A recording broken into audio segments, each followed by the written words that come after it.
बिस्मिल्लाहिर्रहमानिर्रहीम। बेटा आज का जो हमारा आर्टिकल है वो इलेक्ट्रॉन अफिनिटी।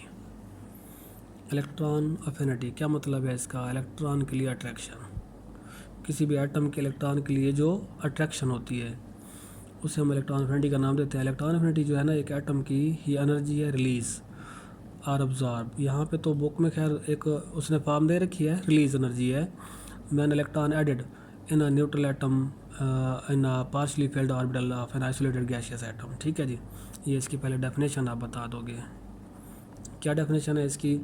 एनर्जी है जो रिलीज़ होगी when one electron is added in a empty और पार्शली फिल्ड ऑर्बिटल। ठीक है जी, गैसियस आइसोलेटेड एटम है उसमें ये आ सकता है एक इलेक्ट्रॉन। इस तरह जो है ना, ये जो एटम होगा वो किस में कन्वर्ट हो जाएगा? एक एनाइन में कन्वर्ट हो जाएगा। तो हम एग्जांपल दे देते हैं, क्लोरीन है हमारे पास, इलेक्ट्रॉन इसको प्रोवाइड करेंगे, Cl नेगेटिव बन जाएगा। तो इसके लिए जो एनर्जी की वैल्यू हमारे पास है वो कितनी है जी? 349 किलो जूल पर मोल ये एनर्जी रिलीज़ होती है। ठीक है जी, इसे हम नेम देंगे क्या? इलेक्ट्रॉन अफिनिटी, जो एनर्जी रिलीज़ हो रही है। इसके साथ साथ जो है ना, हमारे पास एक और एग्जांपल भी है, फ्लोरीन के एग्जांपल भी है। फ्लोरीन को एक इलेक्ट्रॉन जब प्रोवाइड करते हैं तो ये F-1 में कन्वर्ट हो जाता है। इसकी इलेक्ट्रॉन अफिनिटी की वैल्यू कितनी है जी? 322 किलो जूल पर मोल ये एनर्जी रिलीज़ हो रही है। ठीक हो गया। तो एनर्जी जो रिलीज़ हो रही है नेगेटिव साइन के साथ हम इसको शो कर रहे हैं। एनर्जी ऑब्जॉर्ब जब होती है तो उस वक्त उसको पॉजिटिव साइन के साथ शो किया जाता है, ये भी याद रखिएगा। ठीक है जी। तो मैयर ऑफ अट्रैक्शन है ये न्यूक्लियस की, कि एक एटम में मौजूद जो न्यूक्लियस है वो एक्स्ट्रा इलेक्ट्रॉन को कितना ज़्यादा अट्रैक्ट कर सकता है। ठीक हो गया, ये भी पॉइंट इसका ध्यान में रखिएगा। उसके बाद इसके फैक्टर्स भी हमारे पास जो है ना, वो फैक्टर्स जैसे एनरिच्ड एनर्जी के थे, सेम फैक्टर्स हैं इसके भी। ठीक है, एनरिच्ड एनर्जी के फैक्टर्स और इसकी इलेक्ट्रॉन अफिनिटी के फैक्टर्स आ जाते हैं। तो मोस्टली वह सेम आ रहे हैं। कैसे हैं? पहला उसका साइज़ था, साइज़ ऑफ एटम। दूसरा जो है ना, हमने डिस्कस किया था जो फैक्टर नंबर 2 था वो न्यूक्लियर चार्ज था जी। ठीक है, ऐसे ही उसका फैक्टर नंबर 3 जो है ना वो शील्डिंग इफेक्ट आ गया था। और इसका जो है ना factor number 4 nature of orbitals था जी, नेचर ऑफ ऑर्बिटल्स। तो इस तरह फैक्टर्स इसकी भी वैसे ही हैं। तो अब हम जो है ना यहाँ पे उन फैक्टर्स के जो जनरल ट्रेंड है वो जनरली बात करते जाते हैं। साइज़ जो है ना इंक्रीज़ होगा तो इलेक्ट्रॉन अफिनिटी डिक्रीज़ होगी। इन्वर्सली प्रोपोर्शनल है ये भी। न्यूक्लियर चार्ज के डायरेक्टली प्रोपोर्शनल है, जैसे उसमें हमने डिस्कस किया था। और शील्डिंग इफेक्ट के ये क्या आ रही है? Inversely proportional. ठीक है। और नेचर ऑफ ऑर्बिटल में एस ऑर्बिटल जिसके अंदर ज़्यादा होंगे तो इसमें भी ऐसी ही बात आ जाती है, इलेक्ट्रॉन अफिनिटी मोस्टली की ज़्यादा होती है। ठीक है, डी है जिसमें आ रहा है, एफ आ रहा है तो वो बहुत ज़्यादा लार्ज डिस्टेंस पे होते हैं जी। ठीक है, एस पी डी एफ ये ऑर्बिटल्स हैं, लार्ज डिस्टेंस वाले हैं, तो इनके लिए एनर्जी की वैल्यू सबसे ज़्यादा है इसके लिए, और एफ़ के लिए सबसे कम हो जाती है वैल्यू। ठीक हो गया। तो सेम फैक्टर्स होने की बेस पे इनका जनरल ट्रेंड भी सेम हो जाता है। फिर अगला शॉर्ट क्वेश्चन इसका आ जाएगा, trend in the periodic table. ठीक है जी, ट्रेंड इन पीरियोडिक टेबल में इसका जो ट्रेंड है टॉप टू बॉटम ग्रुप में आप बताएंगे इलेक्ट्रॉन अफिनिटी जो है ना वो डिक्रीज़ होती है। ठीक है जी। और लेफ़्ट राइट पीरियड में आप जब बात करते हैं तो ये इंक्रीज़ होगी। ठीक है जी, इंक्रीज़ होगी। सेम उसकी रीजंस आ जाएंगी। टॉप टू बॉटम जाते हुए साइज़ बढ़ेगा, शेल्स बढ़ेंगे।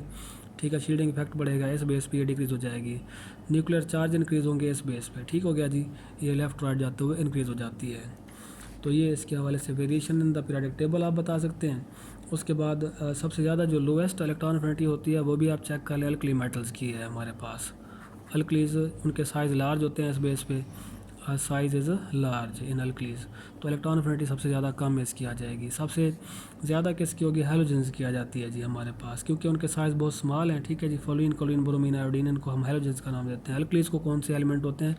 Lithium, sodium, potassium, rubidium. First एक एलिमेंट को अल्कली कहते हैं। 7 एक एलिमेंट को हम क्या नाम देते हैं जी? हैलोजेंस का नाम दे देते हैं। तो लेफ्ट राइट जाते हुए ना अल्कलीज से ऐसे फिर अल्कलाइन अर्थ मेटल आते हैं, उनके साइज़ और कम हो जाते हैं। बिल आखिर ये हैलोजेंस तक जब पहुँचते हैं तो साइज़ वेरी स्मॉल हो जाते हैं। ठीक हो गया। तो इस तरह जो है ना टॉप टू बॉटम और लेफ़्ट राइट आप इसका ट्रेंड बता देंगे। और चंद एक ऐसे सब्सटेंसेस भी, एलिमेंट भी हमारे पास हैं जो या ग्रुप हैं वो इस रूल को फॉलो नहीं करते, उसे हम क्या नेम देते हैं? Exceptional case of electron affinity. ठीक है जी, वो एक्सेप्शनल केस में कौन सा है हमारे पास? एक्सेप्शनल केस में हम नंबर 1 जो है ना, exceptional case of electron affinity. ठीक है जी, ऑफ इलेक्ट्रॉन अफिनिटी। तो मेजर इंपॉर्टेंट नेम जो है ना वो फ्लोरीन और क्लोरीन का एक्सेप्शनल केस है, वो कैसे है वो देखते हैं जी। वो फ्लोरीन के बारे में क्या बताता है जी? फ्लोरीन जो है ना इलेक्ट्रॉन अफिनिटी अगर टॉप टू बॉटम ग्रुप में देखा जाए तो फ्लोरीन, क्लोरीन ब्रोमीन अभी हमने बताया था आयोडीन कि टॉप टू बॉटम डिक्रीज़ होनी चाहिए, लेकिन यहाँ पे जो है ना बिल्कुल ही डिफरेंट है पॉइंट। इसकी 322 आ रही है इलेक्ट्रॉन एफिनिटी, जबकि इसकी आ रही है -349 किलो जूल पर मोल। ठीक हो गया, तो इसकी ज़्यादा हो रही है, इसकी कम हो रही है, ये इस जनरल रूल को फॉलो नहीं कर रहे हैं। ठीक हो गया, तो हम इसमें बता सकते हैं कि जो जनरल रूल को फॉलो क्यों नहीं कर रहे, क्योंकि इसके अंदर फ्लोरीन में जो है ना थिक इलेक्ट्रॉनिक क्लाउड है। ये थिक इलेक्ट्रॉनिक क्लाउड जो है वो किस पे कंसिस्ट है जी? थिक इलेक्ट्रॉनिक क्लाउड है जी इसका 2s2 और 2p5 इलेक्ट्रॉनों पे कंसिस्ट है। ठीक है, ये इनकमिंग इलेक्ट्रॉन को रिपेल कर देता है, जबकि आप क्लोरीन की जब बात करते हैं तो इसमें थिन इलेक्ट्रॉनिक क्लाउड है। इसका तो ये थिक इलेक्ट्रॉनिक क्लाउड आ जाएगा, इसका थिन इलेक्ट्रॉनिक क्लाउड, इसमें इलेक्ट्रॉन ईजिली आ सकते हैं जी। ठीक है जी, डिस्टेंस कवर करके। तो थिन इलेक्ट्रॉनिक क्लाउड और थिक इलेक्ट्रॉनिक क्लाउड की वजह से इसमें आ जाता है एक्सेप्शनल केस।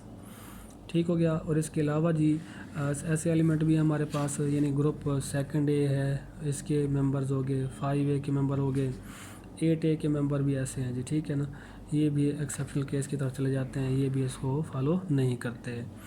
ठीक हो गया, इनकी भी वैल्यू बहुत ज़्यादा लो होती है। इसको भी आप एक्सप्लेन करेंगे तो इलेक्ट्रॉनिक कन्फिगरेशन जो है ना वो अब आपको ज़्यादा हेल्प कर सकती है। तो ये था जी आज का हमारा आर्टिकल। ठीक हो गया, नेक्स्ट इंशाल्लाह हम इलेक्ट्रोनेगेटिविटी को डिस्कस करेंगे। अल्लाह हाफिज़।